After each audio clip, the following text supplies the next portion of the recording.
Hello guys, আপনাদের স্বাগত। আমি তুষার আছি আপনাদের সাথে। বন্ধুরা, আজ আপনাদের জন্য খুবই গুরুত্বপূর্ণ একটা ভিডিও নিয়ে চলে আসলাম। বাসায় হয়তো অনেকগুলো সিম পড়ে আছে, কিন্তু আপনি শিওর না যে সিমগুলো কার নামে রেজিস্ট্রেশন করেছেন।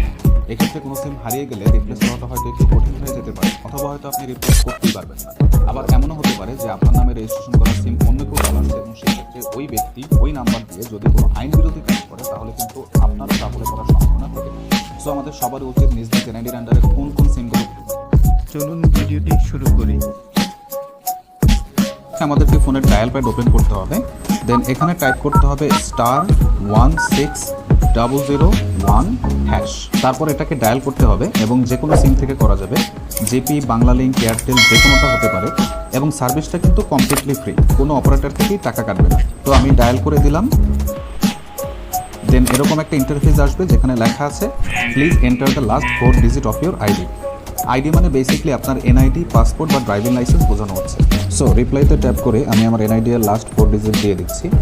তারপর রিপ্লাই অথবা সেন্ড বাটনে ট্যাপ করে দিচ্ছি। এখানে বলছে যে শীঘ্রই একটা এসএমএস চলে আসবে। এসএমএসটা অলরেডি চলে এসেছে এবং এটা যদি ওপেন করি তাহলে দেখব যে এরকম একটা টেক্সট আসছে যেখানে আমার নামে রেজিস্ট্রেশন করা নাম্বারগুলো দেখাচ্ছে। আমরা যদি এনআইডি এর লাস্ট 4 ডিজিট টাইপ করে 16001 নাম্বারে টেক্সট করি তাহলেও কিন্তু এই এসএমএসটা পেয়ে যাবে। সো দুইভাবেই করা যায়। আপনার কোনো মতামত থেকে থাকে তাহলে কমেন্ট বক্সে জানাবেন।